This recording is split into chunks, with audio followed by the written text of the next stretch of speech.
Welcome to another edition of the Inspired Stories podcast, where leaders share their experiences so we can learn from their successes and be inspired by how they've overcome adversity. As you listen today, let one idea shape what you do next. My name is Anthony Codispoti, and today's guest is Tim "Smitty" Smith, owner and operator of Casago, New Smyrna Beach, and Casago, Daytona, a vacation rental and property management company serving Florida's central Atlantic coast.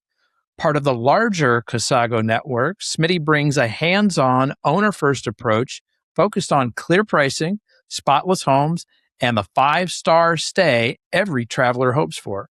Now, under Smitty's leadership, the operation has grown to manage more than 200 vacation rental homes and has earned Airbnb Superhost and VRBO Premier Host recognition year after year. Guests consistently leave glowing reviews, and Smitty is frequently invited to speak at leading industry events, including VRMA and VR Nation. Known for raising the standard in a rapidly evolving space, Smitty combines modern systems with a personal commitment to homeowners, guests, and long-term excellence.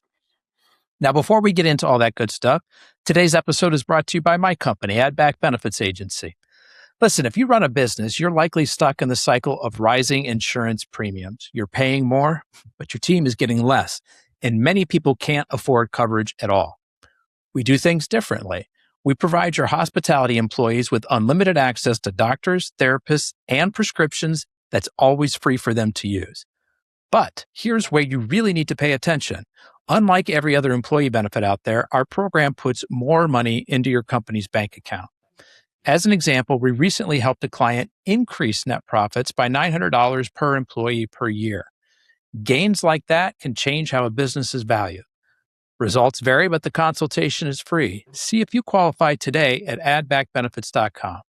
All right, back to our guest today, the owner-operator of Casago NSB and Casago Daytona, Tim Smith. Smitty, thanks for making the time to share your story today. Thanks for having me. So I pronounced Casago and Casago multiple ways in the intro there. What's the correct pronunciation? How do we do this? Either one is acceptable. The Okay. founder had decided years ago that as long as somebody's saying it one of the two ways, they're talking about us, and he's good with it. All right, like it. So let's get, I'm going to kind of skip over a whole bunch of your experience. We're going to touch on it, but lots of different work experiences, right? Server at Olive Garden early on. You were closing loans and boosting sales for Pinnacle companies. You helped companies with their Salesforce.com consulting needs. But I want to talk about the part of your life that started back in March of 2020 when your adult kids asked you to move back to Florida. Why was that? Thanks. I lived in Manhattan for about 2 years at that point. I'd been in Central Florida forever. So as I get to Manhattan, I'm loving it. But kids, grandkids were coming along. They wanted to see more time with me. And so I came down for a long weekend, actually March 11th of 2020, and ended up purchasing what I thought was going to be a place to stay when I visited the family. And instead, I'm still there. What kept you there? March 11th of 2020. So March 13th, everything changed, as we know. And it was not the best time to go back to, literally Manhattan down, financial district of Manhattan was not the spot to be at that point. Yeah, COVID was running wild. It was a hard place to live, with the pandemic going on. A lot of people were moving out of Manhattan at the time. So you're down in Florida, state's a bit more open. You've got kids there, the nice weather, and then the opportunity to purchase Oceana Beach Club rentals came about. Tell us how that unfolded. Yeah, I had purchased in there. I knew I was going to anyway. Had been coming over for years to vacation there. And the on-site manager at the time said, "Hey, I know you're looking to buy more property, but have you ever considered buying the company that manages the properties?" It was a great building. It's in the perfect location for New Smyrna Beach. And the pricing and timing was correct. It was a series of owners that just never really paid that much attention to it. And so they were, COVID really scared them. And so they wanted out, gave me the right price and the right deal. And so I said, let's try it. And so what exactly were you acquiring? The short-term rental or vacation rental management company happened to have all of them in the same building. And so it was Oceana Beach Club Rentals. So there's one complex where you've got the management contracts for all the units. The units are owned by individual people, individual owners. And so Everyone's owned you're by taking over the management. Sorry. Yes. We didn't have all of them in there. At that point, there was about 30 out of 55. But it made sense. I just sold a previous company. Didn't know I was looking for something to do, but I was, I guess. And so, yes, we manage it on behalf of those individual owners. Okay. What was the first big project that you undertook? Rolled up your sleeves, got in there. What did you want to do? Well, the first thing actually was just how to open back up with COVID because we were closed down. Fortunately, we were registered as a hotel, so we were able to open up quicker than most of the places around us. Florida was not a horrible place to share, to go through COVID in. Beachside town, especially, we had a lot of outdoor dining already. So we were all still able to eat, drink, walk around, walk the beach. It was a great spot to be for that. And so really just getting it open from there and then learning the business. I had no idea this business even really existed. So I had to start to learn the business and what was the right way to do things. So the properties that you had been buying before, were these properties that you then turned over to a management company to rent out for you? Were these properties that you just used for your own personal enjoyment? There were things I used for myself, or they were long-term rentals, which is a whole different world. And so I would let someone else manage the long-term rentals, or they were just mine that I would hold for a bit and get rid of. But vacation rental or short-term rental is a whole different world. And so how was it that you guys were already set up, or I forget how you put it, organized as a hotel? Because at one point when it was first built, it was supposed to be a hotel. And then, so they had that license, they had gotten that grandfathered in. And so we used that to our advantage. Oh, nice. Okay. So how many units do you have in that building today? It was 30 at the time? At the moment, we're at 49. Okay. What is Casago? How does this fit into this picture? Yeah.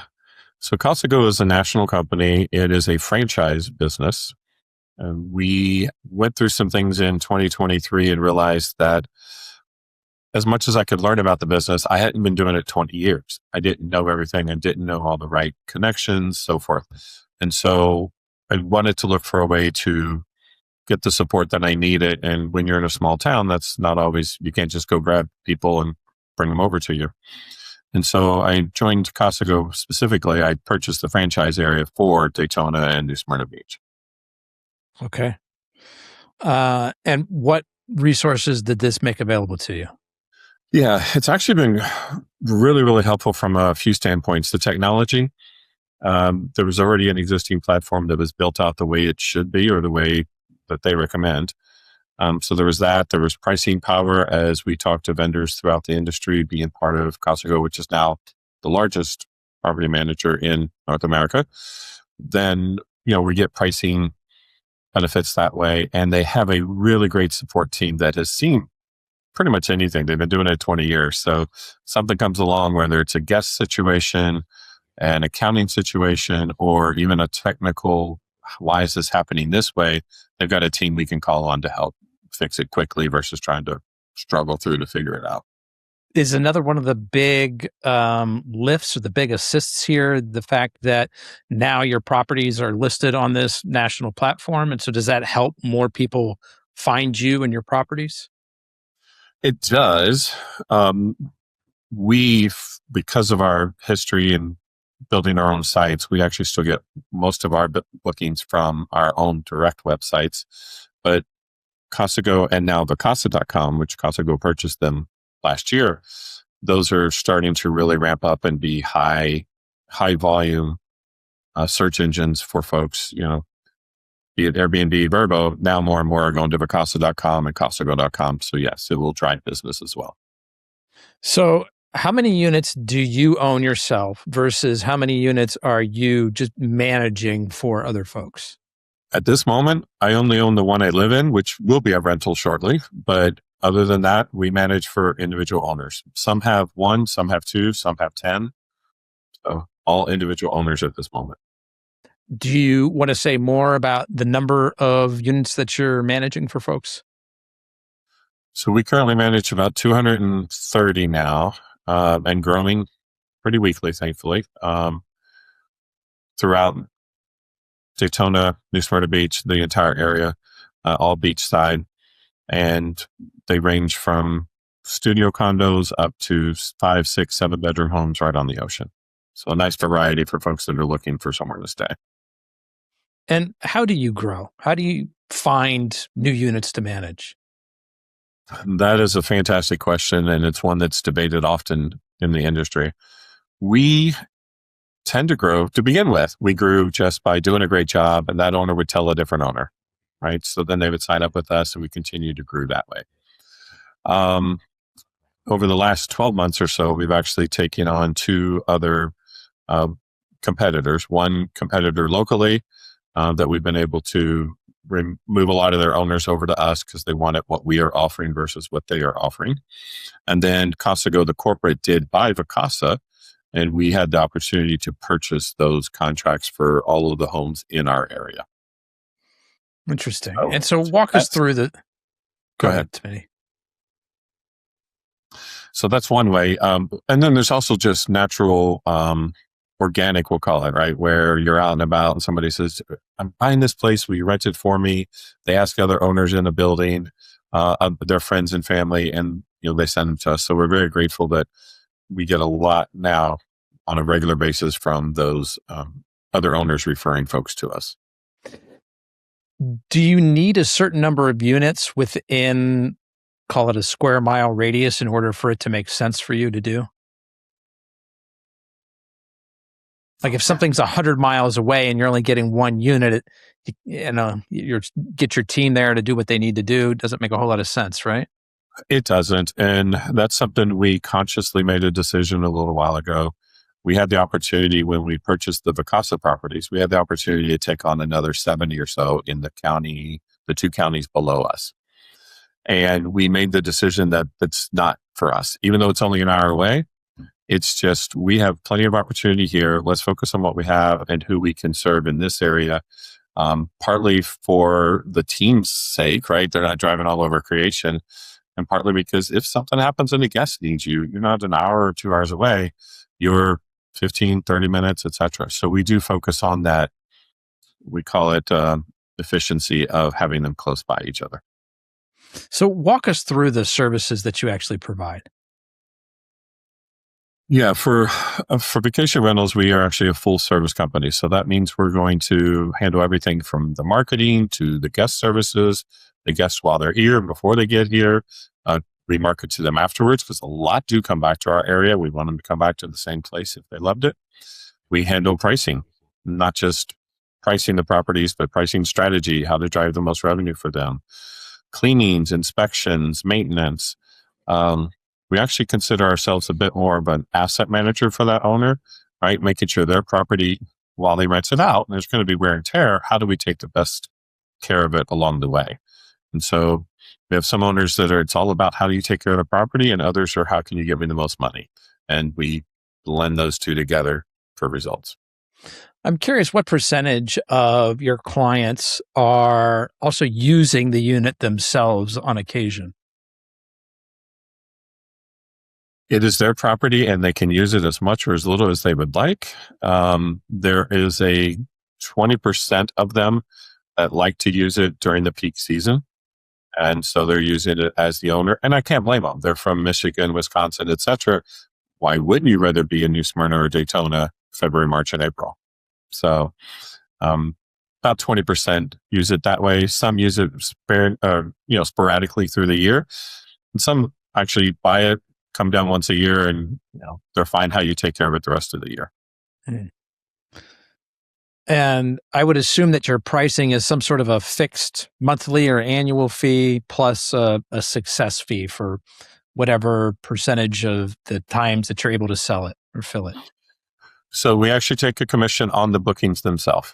So our job is to get them booked at the right price, the right amount to the right guest, and then we get a commission on those on that rent. But no flat fee. We don't. There are some that do that, and we've just decided we're okay paying on being paid based on results. And so we don't have a monthly fee. We don't have a annual fee, nothing like that. We expect them to invest in their property if we point out things that need to be fixed or upgraded, but there's no set fee to us every month now. Oh, wow. So that client that comes down and stays for a month during peak season, it's taken out of your pocket. It is taken out of our pocket. Yes, it's taken way more out of their pocket, but yes, it is it does. And of course, we still take care of them while they're here too. If they need something taken care of in their property, we're going to do it for them. If they, somehow destroy linens and we need to bring them new linens, we're going to still take care of them. We appreciate the fact that they let us use their asset the rest of the year. So it's part of the business. What is Gunsmith Holdings, Smitty? Is this something relevant here?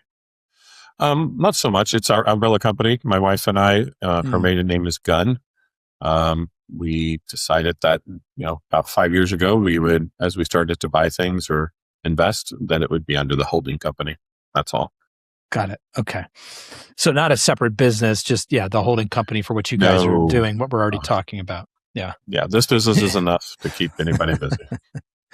Yeah. And you're very much a hands-on operator, right? I mean, you're often the one that's picking up the phone when somebody calls. It could be that. It could be even as last night, I happened to be the closest one when somebody's heat wasn't working. And yes, we still need heat sometimes in Florida. And so I was the one that went by, made sure it got taken care of.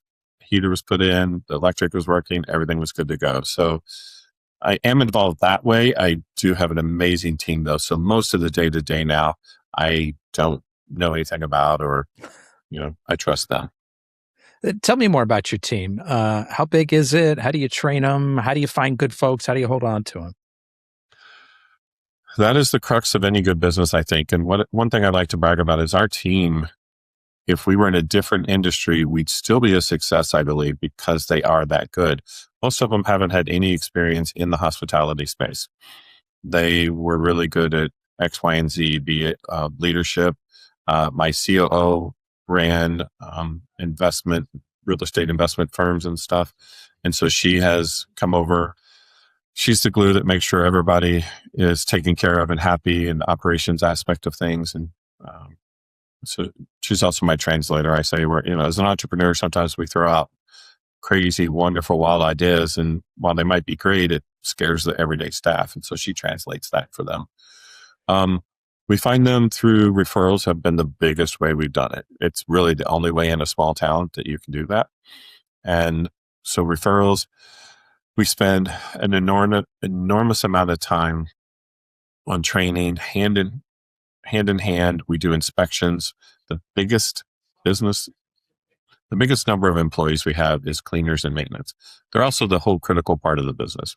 We can sell all day, price all day, and everything else. If it's not clean and not taken care of, it's just not a good experience for the guest, and we're going to lose them and lose the owner over time. And so the cleaners and the maintenance have all been 100% referral based. They get training constantly. They get inspected constantly. And we could not do it without them. We are now at 40 people on the team. Yeah, I know what you're saying in terms of cleaners and maintenance being such a critical part of all this.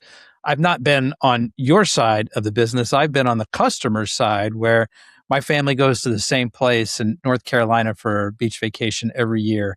And the thing that we want, right, we want to check in as early as we can, right? So when those cleaners are there and they do a great job and they turn the units around so fast, they've got hundreds of units in the area to do on that same day. And then, right, if something's broken when we check in, like, how soon is somebody going to get here? That is the one area they do not let me help, is cleaning or maintenance. And I'm like, I used to be in the military. I can clean. Nope, not allowed. So know your limits. Stay in your lane, Smitty. Yes. Their standards are better than mine even. So The other part that I can really relate to though is, being an entrepreneur, you come up with all these great ideas, right? You're so excited about something. You want to tell your team, you want to get them started on that. And, man, if you don't have a filter, you can give your team whiplash going from one great idea to the next. You can. And I've even had to learn, I'm a big guy and now a big bald guy, and you're the owner, you're the CEO. So you say something, even if it's just a question, trying to be curious about how they did something, or did they notice this, or did they take care of that? They get worried, and even though they've never seen me angry, we're always laughing. We poke great fun with each other. You're still the CEO. And so sometimes they take that too personal. And so I have to be careful that feed that to Brittany. She'll take care of them and make sure that what I still want to achieve happens, but without freaking them out. Yeah. What sets you apart from other companies? When somebody chooses you guys, Smitty, why are they choosing you over another option? Yeah, that's pretty much something that we've tried to determine so that we can then continue to do that, right? We've been who we are, and we've made the decisions we've made over the last few years because we thought it was the right thing to do. And as people are attracted to that, then any business owner should want to go, all right, if that's working, how do we make sure that we do it going forward? How do we market that? How do we let people know that? And so we are owner centric. A lot of folks love to talk about guest experience and getting repeat guests and so forth. And yes, guests, of course, they're the ones that pay our bills. But for us, it's all about the owner. These owners are trusting us, especially in our market. They're trusting us with their second home most of the time. They want you to take great care of it. It's a big investment, especially beachside now. It's going up. And so we are focused on them. What makes sense for them? That could be anything from not just putting any guest in there at any price, like some companies will do. It could be constantly inspecting their property, going the extra mile to say, hey, you got to do this. We're going to take care of it. You can pay us back later on it, that kind of thing. Really partnering with them. So I think from an owner perspective and from an overall who we are perspective, why they would give us our property is the fact that we take care of them. We treat it as a partnership. We over communicate with them. I just did an owner webinar a couple days ago, sharing and telling them, here's where we messed up in January. Here's what we're doing to change that. And so it never happens again. Just being transparent and moving forward. Mm-hmm. I know one of the things that you put a big emphasis on is transparent pricing, Smitty. Can you explain how maybe some others in the industry are using pricing that is less than transparent? Yeah, so it's changed a little bit because, of course, during the last administration, they decided and they started to enforce no more teaser pricing, as it were, right? And that went across a lot of industries. From day one, we wanted all-in pricing. It's so annoying on any website, and this is true whether it's a flight or hotel, tickets, whatever it might be, where you go, oh, that's a great price.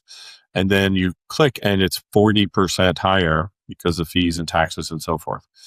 I think most travelers today, they just want to know what the number is. What's it going to cost me to stay? And if I'm okay with that, I don't care what's rent, what's taxes, what's fees. They just want to know what it's going to cost them. So from day one, especially when we rolled out our new site, it was all about transparent pricing. This is what you're going to get. Yes, it does put a bit of a challenge, honestly, because there's others that don't do that. So if you're comparing my 2-bedroom, 2-bath condo for a week in July, on the initial page, it's going to show you the full price. The other sites are going to show you what the nightly is. And you won't realize that we're actually better until you get to their checkout page.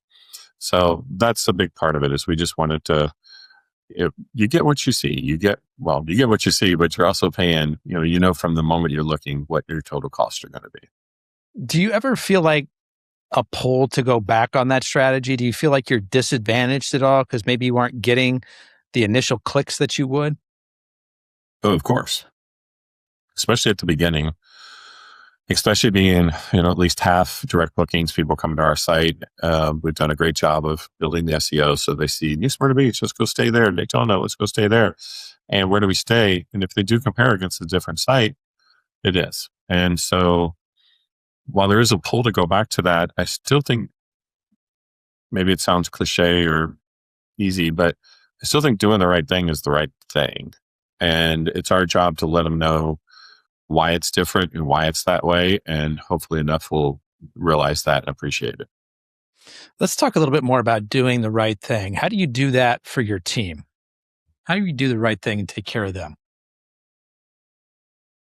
Oh, there's many ways to do that, of course. Setting expectations from day one, right? What we expect from them, what we don't expect. Constantly guiding them, coaching them, giving them the second chance if there's a mess up.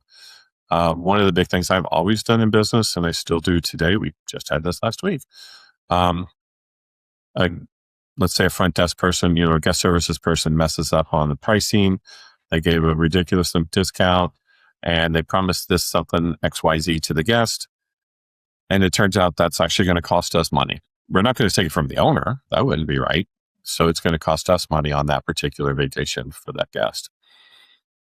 Do not call them out on it. We have a one-on-one. We explain what happened, how to change it. And, it's a training opportunity. Never, ever. In fact, they reached out and said, why don't you just take the difference out of my pay over the next few weeks? No, that is not going to happen. And so doing the right thing by them is doing the right thing by them. Same time, we do not allow guest owners to treat them horribly. Cursing is never allowed. Treating them, like they're just a peon and work for you is not acceptable. We will, and we have removed owners from our program for not being partners with us and treating our team badly. Wow. Can you feel comfortable sharing one of those stories? Yeah, it's just one particular one, and they're in the building that we have a large number of properties in, and just a horrible attitude and treating people, cursing at them, even on things that weren't really problems. But if you purchase a property at the wrong price and you think you're going to make money on it, that's suddenly becomes our problem. And she just kept going on and mistreating them, undercutting them, trying to go behind them, blame them for things, etc.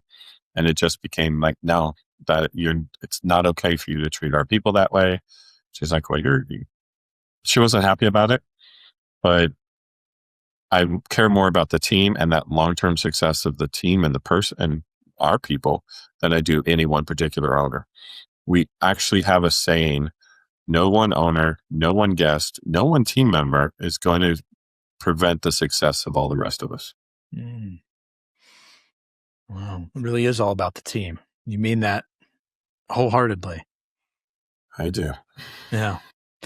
What are some things that you guys are doing differently behind the scenes to ensure that guests are getting that 5-star experience every time?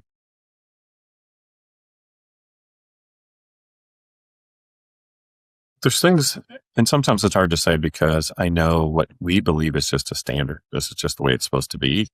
And it's not always that way. So when we go above and beyond, we just figure that's the way you're supposed to do it. I think the easiest way to make the case is to show you. So we took on, like I said, a local competitor here locally. They weren't really taking care of the owners. They weren't taking care of the properties. They were marketing on one channel alone.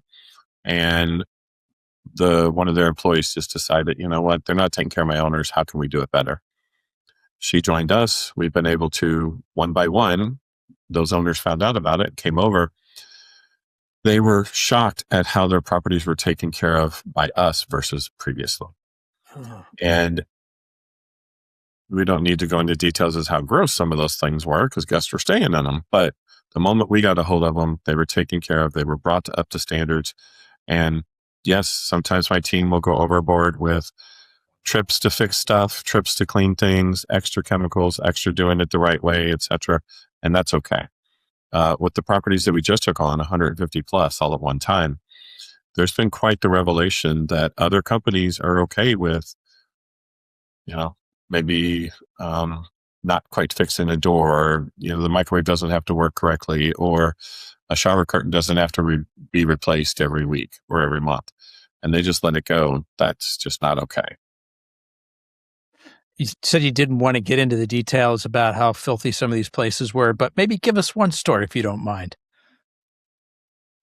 What are we So talking, with the like company, cockroaches? What's going on? no, no, no, not roaches, but mold. We had one building that had mold throughout, and yet the previous company was still renting those out. We immediately put a stop to it, moved the guests to other places so they're not losing out on our vacation. But the owners are fixing that. They've had to fix it, or we move on. We're not going to allow guests to have that experience. That's part of it. The shower curtain thing was not a side note. They're the local company. I don't think it changed the shower curtain in years. And I know I change mine twice a year anyway, much less a guest. So we change those constantly. We change the comforters. I didn't realize this. A lot of companies don't wash the comforters ever on a bed. Hotels even don't do it that often. I found out we actually do it after every stay, which increases my cost, increases the headaches, increases the transition time and everything else. But the teams decided that's the best way to make sure the guest has the 5-star experience, and they put it in place without getting my input. Okay, I'm not going to go back on that. That's perfect. I want to understand that from a logistical standpoint. Does that mean you've got 2 sets of comforters? So one that you're bringing in and then you're taking the ones off and taking it to a cleaner? Ideally, in this industry, you have 3. You have one on backup, one on the bed, and one being cleaned. We happen to own our own laundry, so that does help with that. But no, there are times where, it may not be able to get cleaned in time, so you got to go grab one from somewhere else, and it can be logistically challenging. But again, the team, it's the right thing to do. Have you ever heard of that before in the hospitality space? No, Yeah, I'm I going to say I have not even close. Oh, what else is there another story like that? Something like, because that one's like wild to me. You change the comforter after every stay. yeah, like I said, I wasn't aware of that, but they insist on it. I'm like, That's how great your team is. They're just making those decisions. Yeah, you built the culture there, and now they're all on board. They've fed into it, and they're the ones pushing it forward now. They take it to the next level, and that's fantastic. And I didn't counteract them, even though, yes, from an entrepreneur or from a business owner standpoint, you think about the costs, the mileage, the extra cleans, the extra cost of having them on hand, etc. But it makes the guest feel even more special. And more importantly, the team doesn't feel betrayed or that it comes down to every dollar. Their task is to make that guest get a 5-star experience. And that's true whether it's a studio on the beach or it's a 7-bedroom home, that they decided that's what was needed to make sure they felt like they were providing that value to them. So, okay, I can't counteract that. That's wow. Okay. What's on the horizon? What does future growth look like? In our area, we have a huge opportunity to take on additional properties by letting folks know that we are different. The word's getting out from the owners that have come over to us. So we'll be growing. We'll be growing steadily. I say steadily, and then all of a sudden something comes along and we have the opportunity to grab 20, 25, 30. But after we just did 150, 25, 30 sounds pretty light. So we'll be growing. We'll be growing with the right properties. We'll be growing with the right owners. That's still going to be a key. Nobody wants to partner with somebody that's not a fit. So just continue to grow as long as we can still do the job at the level that we expect as a company, then I'm okay with growing. Any fun or interesting internal initiatives, maybe things that aren't directly tied to bringing in new clients, but I don't know, things you're doing for efficiencies or something on the operational side? We have done a few things lately because what we thought was really working well at 70 in November 1st, and now we're at 230.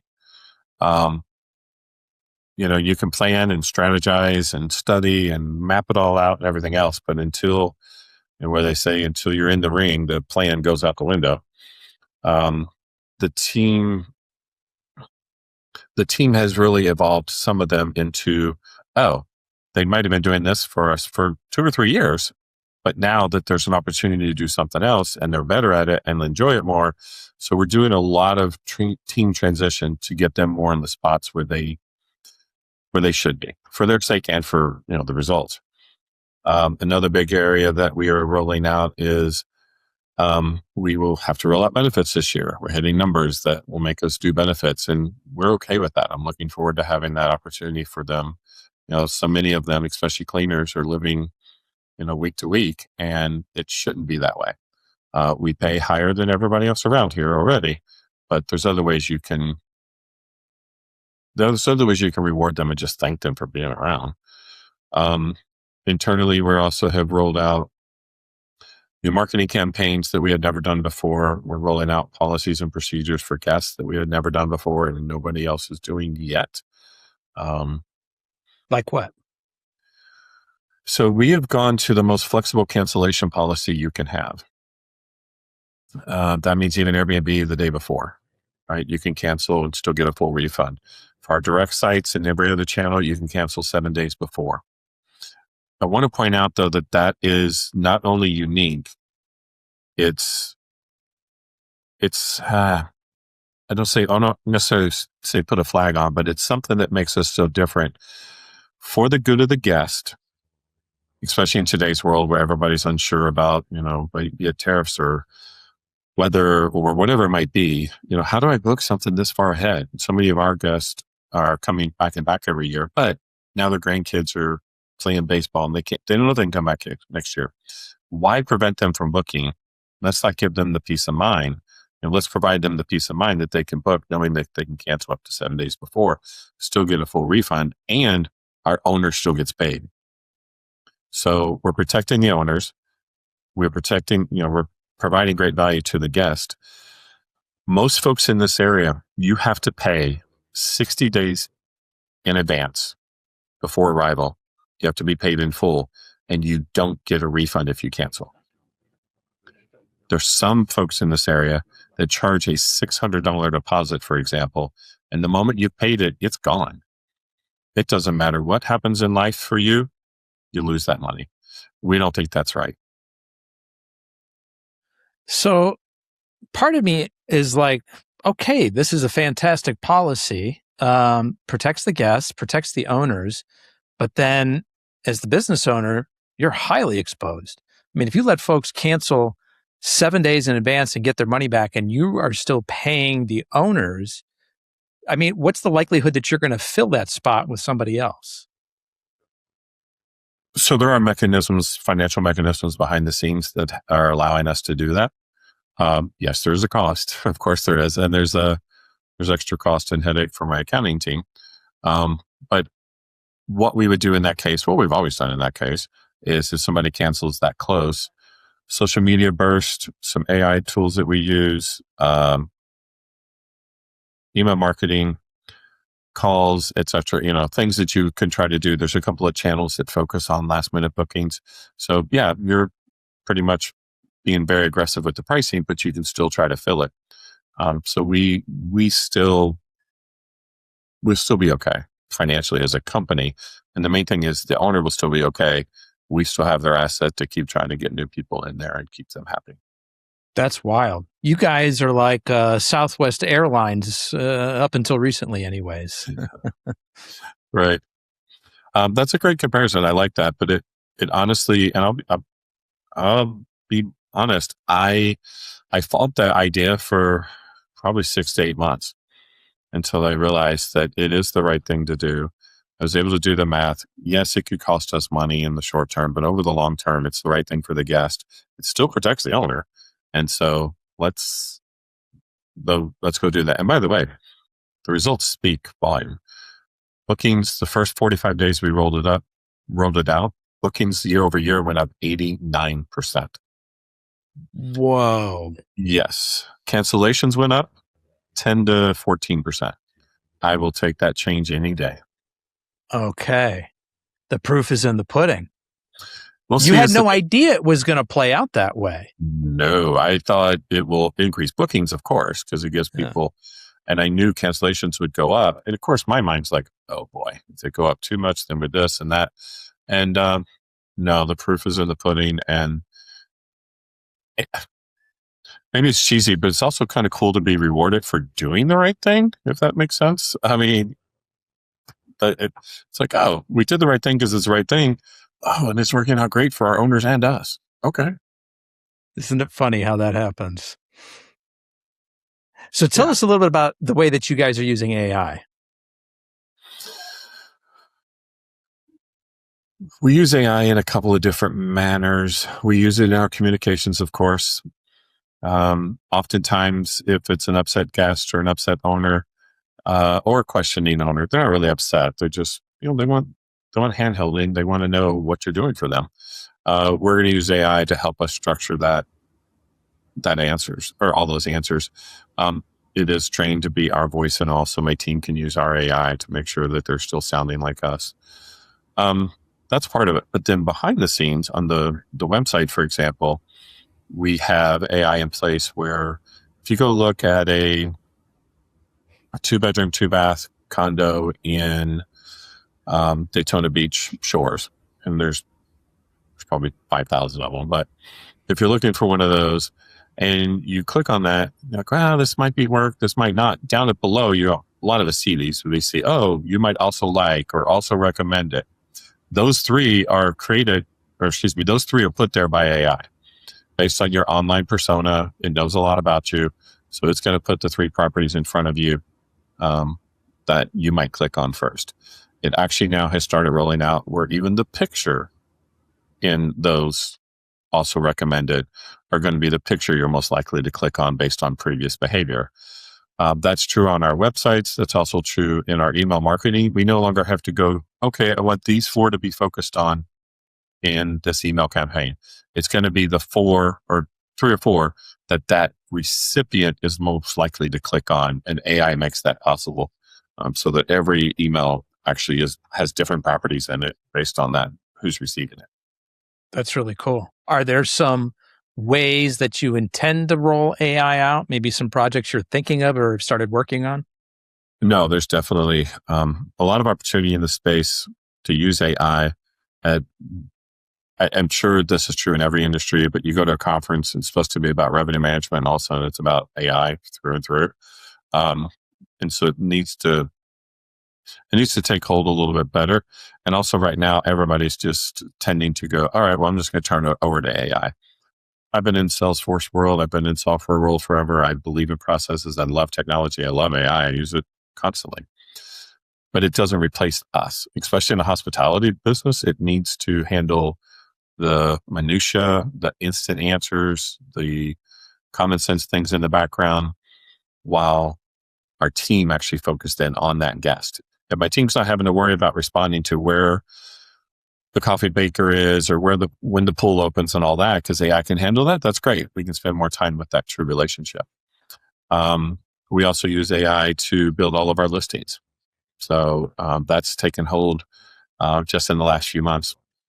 And so AI is constantly looking at them and even tweaking them some based on results and where people click and all that. And then pricing, of course, has AI and algorithms in place. So we're rolling that out more and more as well. Are most of your AI tools or utilizations in-house, or are you using third-party platforms that are using AI to help deliver these results? For communications and listings, that's all in-house. It's things that we've built or took other people's and built upon.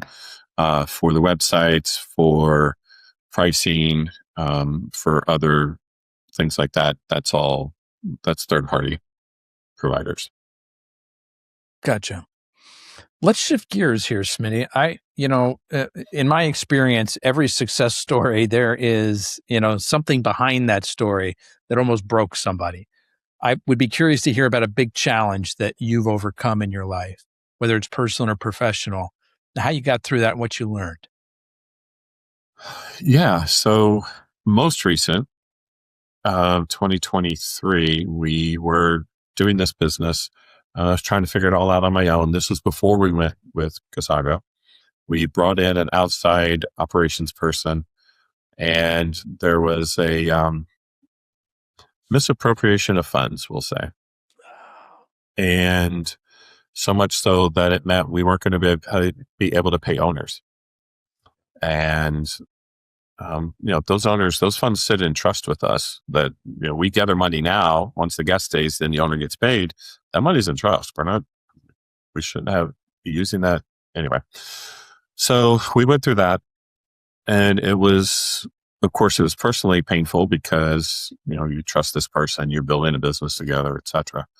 And then it was financially painful in that we had to go raise money to make sure that we came out of that with the owners intact and our business intact.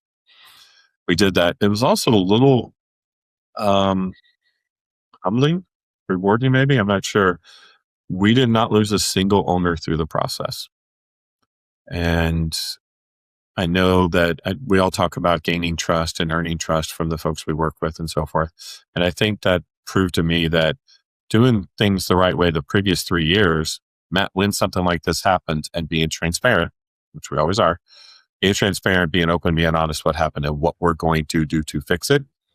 We didn't lose a single owner from that experience. They were all made whole, of course. And we were stronger and tighter controls because of it.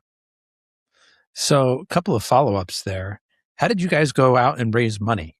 Like who wants to throw into the pot for, an environment where money was just stolen internally? Yeah. So it was worked with a local attorney. We put together a raise document, and I went out to folks I know. So it was friends and family. And actually it was 2 of our owners as well, turned around and made the biggest investment, believing in myself, what we were doing different and where we were going to take the business. Was it just a debt note? Is it, convertible into equity? Like kind of how did you structure it? Just debt note. Just net. Okay. And then what did the communications with the owners look like during this time? The moment we realized it, we immediately sent an email out and told them what we were going to do. And we are going to get back to you the next day with a plan. And we kept every commitment that we put in place at that moment, when we were going to answer them, how they were going to get paid, the structure to get them paid.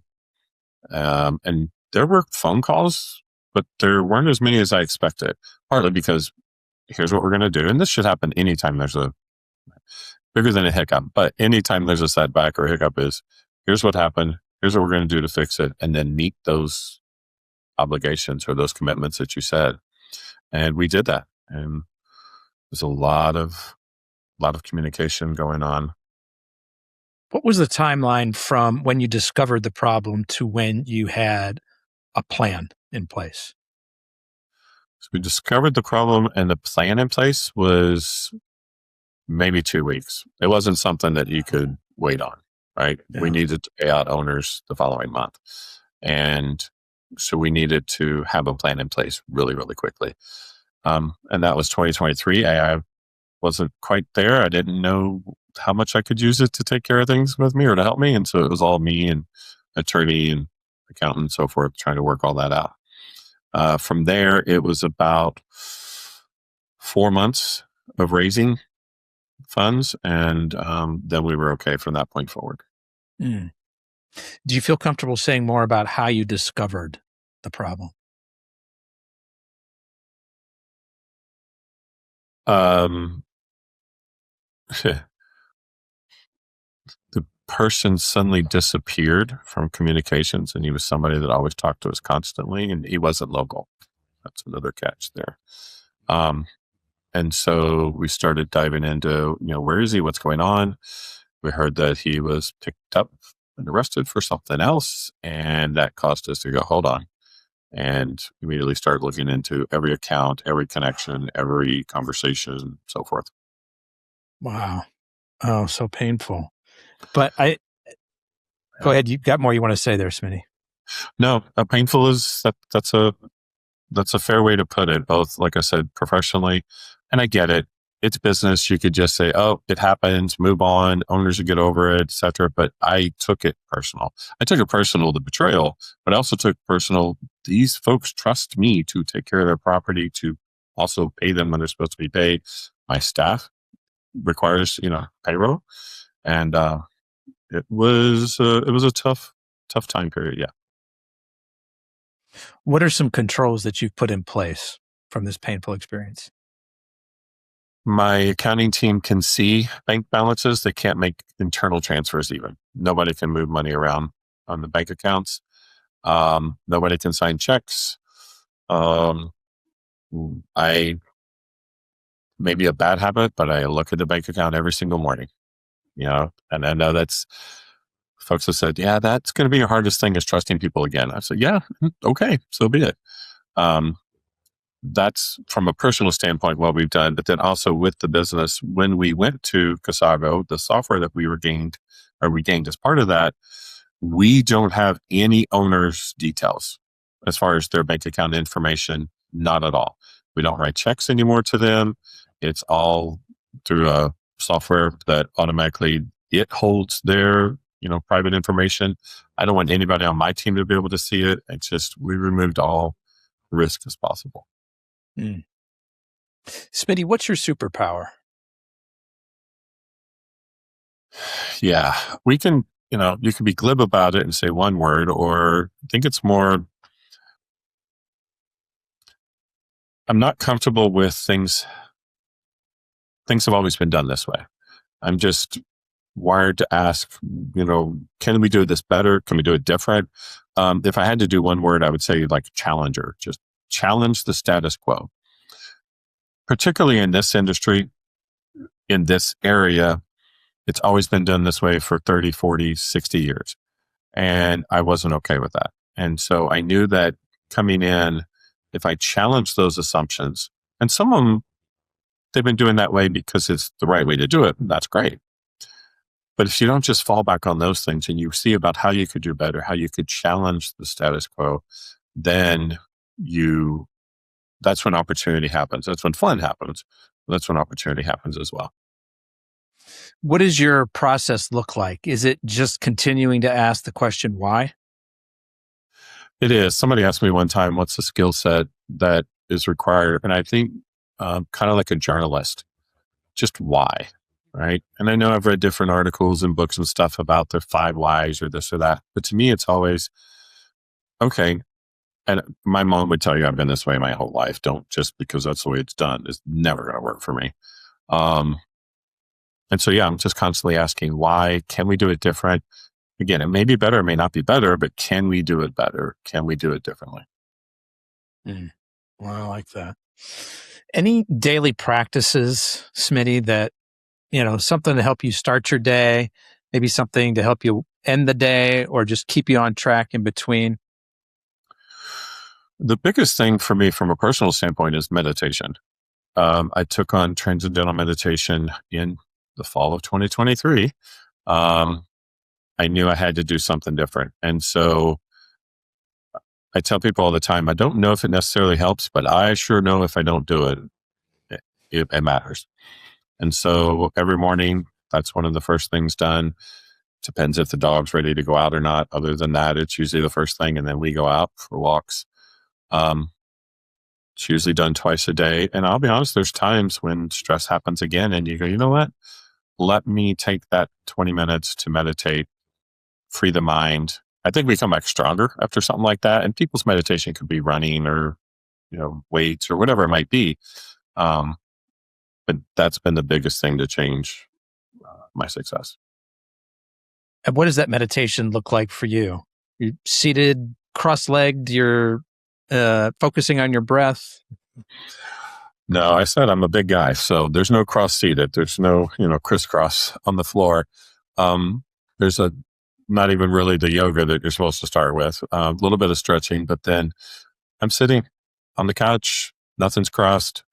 Quiet. It's amazing how quiet it can be in the morning here.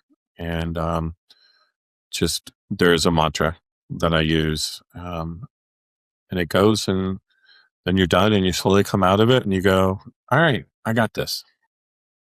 So for you, the mantra is a sound or a single word that you're either vocalizing or just focusing on? It's a word that I focus on. I mean, the idea is that there's no thoughts, but that doesn't happen in my head. And so as those other thoughts come in, then you go back to the mantra to replace them. And then there's times where you really do transcend, and all of a sudden it is silent. You don't hear a thing. So even And in your own head, what does that moment feel like? peace. Yeah. It's the first word that comes to mind. No one's asked me that yet. So that's the first word that comes to mind. No, yeah, it's peace. It's the rest of it is going to be okay. Yeah. I like that. Yeah, we talked a little bit about what the future looks like specifically for you and your part of Casago. What do you think the future of the overall industry looks like? What are some changes that are coming? Wow, that is a great question. I do think there's going to be some consolidation. Again, I hope that it's not the consolidation that happened with the Mikasa world, where suddenly they had 40,000 and they were doing it from all from one spot, or a couple of call centers. It doesn't work that way. So I think there's going to be some consolidation. As long as they keep the local mindset behind it, it's going to be good. Technology is still going to be there. It's still a long way to go. A lot of folks do not use it.